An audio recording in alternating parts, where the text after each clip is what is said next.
Concept અસ્તિત્વમાં આવ્યો. આવા એવું નહીં માત્ર એક જ કન્સેપ્ટ છે, આવા ઘણા બધા ખ્યાલો પણ છે કે જે અન્ય વિજ્ઞાનોમાંથી લેવામાં આવ્યો છે. જેમ કે ગતિશીલતાનો ખ્યાલ, તો મોબાઈલના ખ્યાલ ઉપરથી આવ્યો ગતિશીલતાનો ખ્યાલ. તો ટૂંકમાં જુદા જુદા વિજ્ઞાનો અને એમાંથી આ પ્રકારના, જેમ કે સ્ટ્રક્ચર ફંક્શનલનો ખ્યાલ છે, જે રચનાતંત્રનો ખ્યાલ છે, એની અંદર આપણે જોઈએ કે સ્તર રચના, તો સ્તર રચનાનો ખ્યાલ ભૂસ્તરશાસ્ત્રમાંથી આવ્યો છે. તો જુદા જુદા વિજ્ઞાનોમાંથી આવા ખ્યાલો અસ્તિત્વમાં આવ્યા. એમાંથી સમાજશાસ્ત્રીઓએ સમાજ વિશેની ધારણાઓ કરી કે સમાજમાં પણ આ જ પ્રકારની વ્યવસ્થાઓ છે. તો બાયોલોજી અથવા તો શરીર વિજ્ઞાનમાંથી જે આવેલો ખ્યાલ છે એ રચનાતંત્રમાં અસ્તિત્વમાં આવ્યો અને એને આધારે ધ્યાનમાં રાખી અને સમાજશાસ્ત્રીઓએ સમાજ વ્યવસ્થાનું વિશ્લેષણ કર્યું. હવે સમાજ વ્યવસ્થાના વિશ્લેષણની અંદર એમણે સામાજિક રચનાતંત્રના 5 પાસાઓની વાત કરી છે. તો એમાં 5 પાસાઓની અંદર જે પહેલું પાસું છે એ ધ્યેયો છે. કોઈપણ સમાજ અને એનું જે રચનાતંત્ર છે એની અંદર ધ્યેયો મહત્ત્વની ભૂમિકા ભજવે છે. કારણ કે દરેક સમાજ જે છે એ કોઈને કોઈ ધ્યેયથી પ્રેરિત છે. જેમ વ્યક્તિ કોઈને કોઈ ધ્યેયથી પ્રેરિત છે, એમ સમાજ પણ કોઈને કોઈ ધ્યેયથી પ્રેરિત છે. ભારતીય સમાજની વાત કરીએ તો આપણે આઝાદ થયા પછી આયોજન પ્લાનની રચના કરી અને નિશ્ચિત દિશાની અંદર ધ્યેયો પ્રાપ્ત કરવાની વાત કરી. તો દરેક રચનાતંત્ર કોઈ ચોક્કસ ધ્યેય ધરાવે છે. દાખલા તરીકે શાળા કે કોલેજની વાત કરીએ તો શાળા કે કોલેજને એક રચનાતંત્ર તરીકે લઈએ તો શાળા કે કોલેજનું ધ્યેય શિક્ષણ આપવાનું છે, વિદ્યાર્થીઓને જુદી જુદી બાબતોને લગતું જ્ઞાન આપવાનું છે. તો એનું ધ્યેય થયું કહેવાય. એવી રીતે જુદા જુદા જે રચનાતંત્રો છે એ ચોક્કસ ધ્યેયો ધરાવે છે અને આ ધ્યેયોની પ્રાપ્તિ માટે સભ્યો ક્રિયા કરતા હોય છે, પ્રયત્ન કરતા હોય છે. તો આ ધ્યેયો જે છે એ મહત્ત્વના છે. આ ધ્યેયો જે છે એ કોણ રચે છે? તો કે ધ્યેયો સમાજની સંસ્કૃતિ દ્વારા રચાયેલા હોય છે અથવા તો સમાજની સંસ્કૃતિએ નિર્ધારિત કરેલા હોય છે. દાખલા તરીકે ભારતીય સમાજની સંસ્કૃતિની વાત કરીએ તો ભારતીય સમાજની અંદર મોક્ષ મેળવવો એક સમયે પરંપરાગત સમાજની અંદર વ્યક્તિનું ધ્યેય હતું કે જિંદગી જન્મ જન્માંતરના પહેરામાંથી મુક્તિ મેળવવી. અમેરિકન સમાજની અંદર સ્પર્ધા ઉપર ભાર મુકાય છે. વધારે ને વધારે વ્યક્તિ પૈસા મેળવે એને સફળતાનું ધ્યેય ગણવામાં આવે છે. તો ત્યાં આગળ પૈસા મેળવવું એ વ્યક્તિ માટે ધ્યેય બને છે. તો ટૂંકમાં જુદા જુદા ધ્યેયો સમાજ રચનાની અંદર મહત્ત્વના હોય છે અને એ ધ્યેયો પ્રાપ્ત કરવાનો જુદા જુદા સભ્યો પ્રયત્ન કરતા હોય છે. એના માટે જુદા જુદા જૂથો રચાય છે. તો ધ્યેયો સાથે જૂથો અને ઉપજૂથોનો ખ્યાલ પણ સંકળાય છે. તો એ જૂથો અને ઉપજૂથો એ સામાજિક રચનાતંત્રનું બીજું મહત્ત્વનું પાસું છે. હવે જૂથ અને ઉપજૂથનો ખ્યાલ જે છે એ સાપેક્ષ છે. કોને તમે જૂથ ગણો છો અને કોને તમે ઉપજૂથ ગણો છો એને આધારે તમે એનું વિશ્લેષણ કરી શકો અથવા તો એનાલિસિસ કરી શકો. દાખલા તરીકે માતા અને સંતાન વચ્ચેના સંબંધો, તો એ નાની વ્યવસ્થા થઈ. કુટુંબને તમે જૂથ ગણો તો એની અંદર ભાઈઓ વચ્ચેના સંબંધોને આધારે રચાતું જૂથ એ એનું પેટા જૂથ બને છે. એવી રીતે કુટુંબને તમે જૂથ ગણો, કુટુંબને તમે પેટા જૂથ ગણો તો એનાથી મોટું ગ્રામ સમુદાય એ એનું મુખ્ય જૂથ બને છે. એટલે મુખ્ય જૂથમાંથી પેટા જૂથનો કન્સેપ્ટ તમે નિર્ધારિત કરી શકો. સમગ્ર ભારતીય સમાજની વાત કરીએ તો સમગ્ર ભારતીય સમાજ એ જૂથ છે. તો એના જુદા જુદા રાજ્યો કે પ્રદેશો એ એના ઉપજૂથો છે. એવી રીતે જુદા જુદા રાજ્યની વાત કરીએ તો કોઈ ગુજરાતને રાજ્ય અથવા તો જૂથ તરીકે લઈએ તો એના જુદા જુદા જિલ્લાઓ એ પ્રાદેશિક જૂથ બને છે. ટૂંકમાં જૂથ અને ઉપજૂથના જે ખ્યાલો છે એ સંદર્ભમાં આપણે નાનાથી લઈ અને વિસ્તાર સુધી એને વિસ્તારી શકીએ અથવા તો વિસ્તૃત કરી શકીએ. તો જૂથ અને ઉપજૂથના જે ખ્યાલો છે એ અર્થમાં સાપેક્ષ છે કે તમે કોને જૂથ ગણો છો એને આધારે ઉપજૂથનો ખ્યાલ નક્કી થાય છે. તો જૂથો અને ઉપજૂથો એ આ ધ્યેયો પ્રાપ્ત કરવાનો પ્રયત્ન કરે છે. એના માટે ધ્યેયો પ્રાપ્ત કરવા માટે જૂથો અને ઉપજૂથો રચાય છે. બીજું, જે જૂથો અને ઉપજૂથો રચાય છે ધ્યેયો પ્રાપ્ત કરવા માટે, એનામાં જુદા જુદા જૂથોની અંદર સ્થાનો પણ હોય છે. એટલે કામગીરીની વહેંચણી કરવામાં આવે, શ્રમની વહેંચણી કરવામાં આવે કે કોણ કયું કામ કરશે. એટલે ટૂંકમાં દરજ્જા ભૂમિકા આવે. જ્યારે કામગીરીની વહેંચણી જૂથની અંદર થાય ત્યારે એ કામગીરી દરજ્જા ભૂમિકાને આધારે અપાય છે. એટલે તમારો દરજ્જો કયો છે એને આધારે તમારે ભૂમિકા ભજવવાની હોય છે. ટૂંકમાં દરેક જૂથની જે રચના છે એ સ્થાનોની વ્યવસ્થા છે અને એમાં સ્થાનો હોય છે અને એ સ્થાન ઉપર જે વ્યક્તિ હોય એણે એ સ્થાન ઉપર રહીને ભૂમિકા ભજવવાની હોય છે, એટલે કે પોતાની ફરજ અદા કરવાની હોય છે. દાખલા તરીકે એક શિક્ષકની વાત કરીએ તો શાળા કે કોલેજની અંદર શિક્ષક એ સ્થાન છે અને શિક્ષકના સ્થાન ઉપર રહી અને એક શિક્ષક તરીકેની ફરજ અદા કરવાની હોય છે, ભૂમિકા ભજવવાની હોય છે. વિદ્યાર્થીની વાત કરીએ તો વિદ્યાર્થી એક સ્થાન છે અને એણે વિદ્યાર્થી તરીકેની ફરજ અદા કરવાની હોય છે, ભૂમિકા ભજવવાની હોય છે. કુટુંબની અંદર પિતા એ સ્થાન છે, સસરા એ સ્થાન છે, પુત્રવધુ એ સ્થાન છે, વડાપ્રધાન એ સ્થાન છે, સરપંચ એ સ્થાન છે. તો ગ્રામ સમુદાયથી લઈ અને સમગ્ર રાષ્ટ્ર કક્ષાએ જુદા જુદા જૂથોની અંદર જુદા જુદા સ્થાનો છે અને એ સ્થાનો દરજ્જા છે. સ્થાન એ જ દરજ્જા અને આ દરજ્જા ઉપર રહી અને વ્યક્તિએ ભૂમિકા ભજવવાની હોય છે. તો ભૂમિકાનું પાસું જે છે એ દરજ્જા સાથે સંકળાયેલું છે. જ્યાં સુધી આપણે દરજ્જાને ન સમજીએ ત્યાં સુધી ભૂમિકાને સમજી શકાય નહીં. બીજું, એક દરજ્જાને સમજવો હોય તો એની સાથે બીજા દરજ્જાને જોડીને આપણે સમજી શકીએ. એક દરજ્જાને અલગ પાડીને સમજી શકીએ નહીં, અથવા તો સમગ્રના સંદર્ભમાં કોઈ દરજ્જા અથવા તો સ્થાનનું મહત્ત્વ કેટલું છે એ સંદર્ભ માળખાની અંદર આપણે સમજી શકીએ. દાખલા તરીકે પુત્રનું મહત્ત્વ વાત કરીએ તો પુત્રનું મહત્ત્વ કુટુંબમાં જોઈ શકાય. એક ફ્રેમ ઓફ રેફરન્સ થઈ. આપણે કુટુંબનું મહત્ત્વ જે છે એ શાળા કોલેજમાં ન જોઈ શકીએ, તો એક ફ્રેમ ઓફ રેફરન્સની અંદર આપણે કુટુંબનું મહત્ત્વ શું છે અથવા તો એ કેવી રીતે કાર્ય કરે છે એને આપણે સમજી શકીએ. ટૂંકમાં દરજ્જાનો જે ખ્યાલ છે એ આ રીતે મહત્ત્વનો બને છે. દરજ્જા ભૂમિકા સાથે પાંચમું જે પાસું છે એ સંકળાય, ચોથું જે પાસું છે એ સંકળાય છે અને એ છે ધોરણો, સામાજિક ધોરણો. ટૂંકમાં દરજ્જા ભૂમિકા ઉપર જે કંઈ વ્યક્તિઓ કાર્ય કરે છે એ સામાજિક ધોરણો દ્વારા નિર્ધારિત થયેલ હોય છે. એટલે ધોરણોમાં રહી અને વ્યક્તિએ પોતાની ફરજ અથવા તો ભૂમિકા ભજવવાની હોય છે અને એ ધોરણો જ વ્યક્તિના અધિકારો અથવા તો હક નક્કી કરે છે. દરજ્જો એ વ્યક્તિના હકો નિર્ધારિત કરે છે અને ફરજો એ વ્યક્તિની ભૂમિકા દર્શાવે છે. તો દરજ્જો અને ભૂમિકાને આપણે સમજવા હોય તો ચોથા પાસાને અથવા તો સામાજિક રચનાતંત્રના ચોથા એકમ વિના સમજી શકાય નહીં. તો સામાજિક ધોરણો એ મહત્ત્વના છે અને ધોરણો એ વર્તનનું સ્પષ્ટીકરણ કરતા નિયમો છે. યોગ્ય અને અયોગ્ય વર્તન નિર્ધારિત કરતા જે માપદંડો છે એ સામાજિક ધોરણો છે. ધોરણો એ સામૂહિક અપેક્ષાઓ છે, સમાજની અપેક્ષાઓ છે અને એ પ્રમાણે વ્યક્તિએ ફરજ બજાવવી પડતી હોય છે, ધોરણોનું પાલન કરવું પડતું હોય છે. તો સામાજિક ધોરણોને સમજ્યા વિના આપણે સામાજિક રચનાતંત્રને સમજી શકીએ નહીં. અને એનું પાંચમું જે પાસું છે એ સાંસ્કૃતિક મૂલ્યો છે.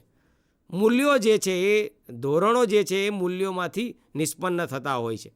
મૂલ્યો એ ઉચ્ચ કક્ષાના ધોરણો છે અને આ ઉચ્ચ કક્ષાના ધોરણો દ્વારા ધોરણોનું પણ મૂલ્યાંકન કરી શકાય છે કે ધોરણો બરાબર છે કે કેમ, ધોરણો યોગ્ય છે કે કેમ. તો મૂલ્યો એ મહત્ત્વના છે. મૂલ્યો એ કોઈપણ સમાજ રચનાની અંદર મહત્ત્વનું પાસું છે, ગૂઢ પાસું છે અને મૂલ્યો એ સમગ્ર સમાજને અસર કરતા હોય છે. જેમ કે પરંપરાગત સમયની અંદર અસમાનતાના મૂલ્યો હતા, ત્યારે વ્યવહારો પણ અસમાનતાના હતા. વર્તમાન સમાજની અંદર આપણે આઝાદ થયા પછી બંધારણની અંદર સમાનતાના મૂલ્યો સ્વીકાર્યા અને સમાનતાના મૂલ્યો સ્વીકારવાના હોવાને કારણે સમાનતાવાદી વર્તન વ્યવહારો સ્થપાય એના માટે સમાનતાના કાયદાઓ બન્યા, એટલે ધોરણો પણ રચાયા. ટૂંકમાં મૂલ્યો જેવા સમાજ સ્વીકારે એવા ધોરણો પણ રચાય છે અને એ ધોરણો દરજ્જા ભૂમિકાને લાગુ પડતા હોય છે, જે વ્યક્તિએ એનું પાલન કરવું પડે છે. અને દરજ્જા ભૂમિકા એ જૂથોની અંદર હોય છે અને જૂથો કે ઉપજૂથો જે છે એ સાંસ્કૃતિક ધ્યેયો પ્રાપ્ત કરવાના પ્રયત્નો કરે છે. આમ આ પાંચેય પાસાઓ જે છે રચનાતંત્રના એ એકબીજા સાથે સંકળાયેલા છે અને આ ચારેય એકબીજાને અસર કરતા હોય છે. એક પાસામાં પરિવર્તન આવે ત્યારે એની અસર બીજા પાસા ઉપર થાય છે અને બીજા પાસામાં પણ પરિવર્તન આવે છે. દાખલા તરીકે મૂલ્યો બદલાય તો એની એના અસરથી ધોરણો બદલાય છે. દાખલા તરીકે મેં તમને કીધું કે પરંપરાગત સમયની અંદર અસ્પૃશ્યતાનું મૂલ્ય હતું, પણ આઝાદ થયા પછી બંધારણમાં સમાનતાની વાત કરી, સ્વાતંત્ર્યની વાત કરી, સમાજવાદી સમાજ રચનાની વાત કરી અને મૂલ્યો બદલાયા.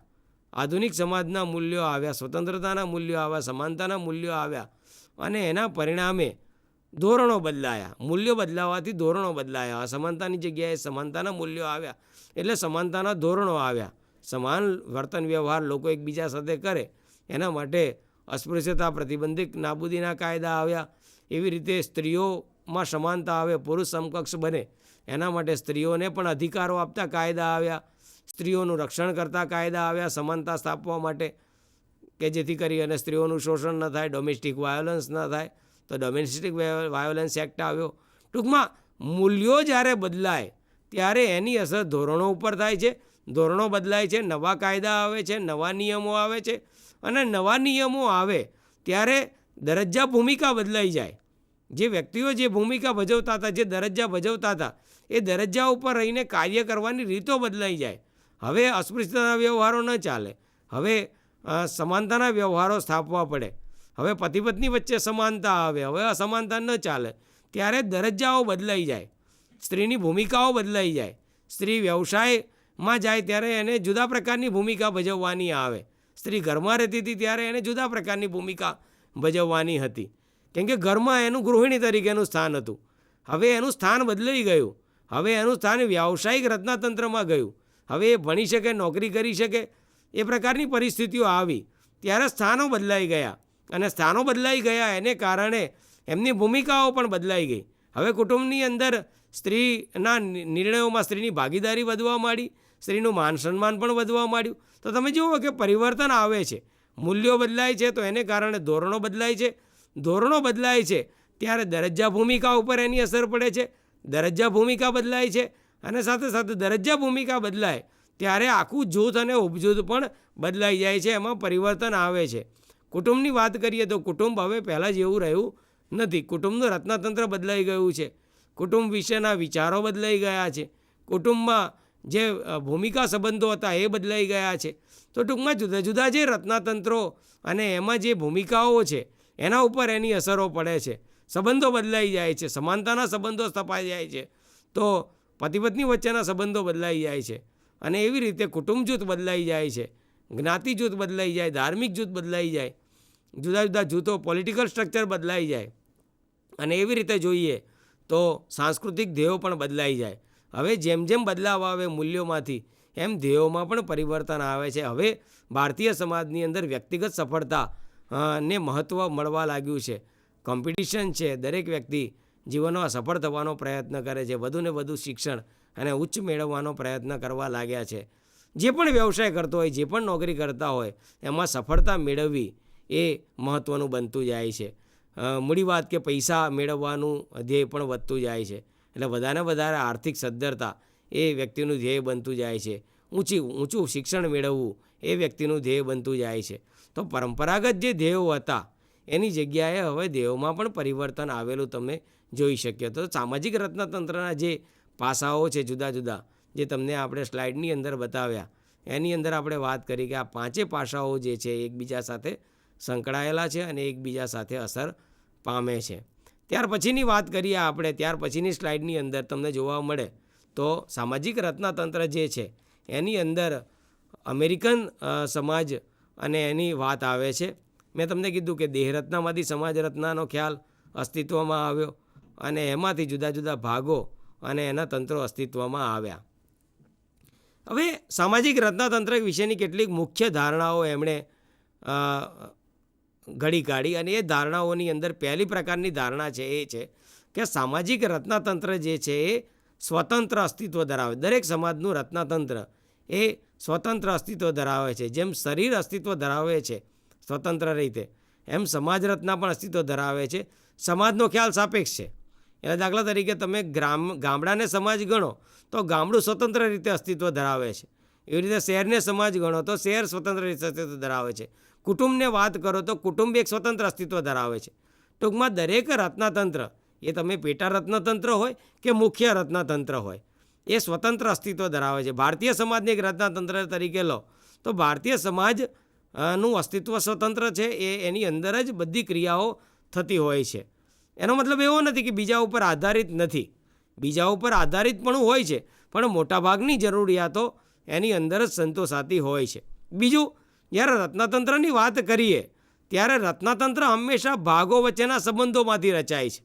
એટલે ભાગો વચ્ચેના સંબંધો મહત્ત્વના છે. અને ભાગો એટલે બીજું કંઈ નહીં પણ પેટાતંત્રો.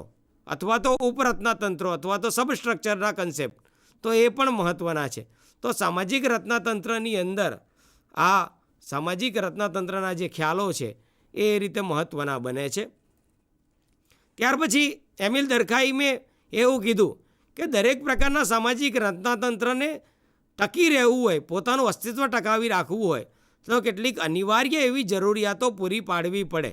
એનો મતલબ એ કે દેહ જેમ છે અને દેહે ટકી રહેવું હોય અથવા તો દેહને એક રચનાતંત્ર તરીકે ટકાવી રાખવું હોય તો એને કેટલીક જરૂરિયાતો પૂરી પાડવી પડે. જેમ કે એને ભોજન જોઈએ, સ્વચ્છ હવા જોઈએ, રોટી કપડાં મકાનની જરૂરિયાતો જોઈએ. આ બેઝિક અને પાયાની જરૂરિયાતો છે. આ જરૂરિયાતો પૂરી પાડો તો જ દેહ રચના ટકી શકે. એમ સામાજિક રચનાતંત્રની વાત કરીએ તો સામાજિક રચનાતંત્રની અંદર પણ દરેક રચનાતંત્ર જે છે એની કેટલીક બેઝિક જરૂરિયાતો છે અને આ જરૂરિયાતો પૂરી પડે તો જ કોઈ પણ સમાજનું રચનાતંત્ર જે છે એ ટકી શકે, નહીં તો ટકી શકે નહીં. દાખલા તરીકે નવા સભ્યોની ભરતી કરવી. જો નવા સભ્યોની ભરતી ન થાય અથવા તો જૂની વસ્તીમાં નવા લોકો ન ઉમેરાય તો કોઈ પણ સમાજ નાશ પામે, કોઈ પણ સમાજની સંસ્કૃતિ ટકી શકે નહીં.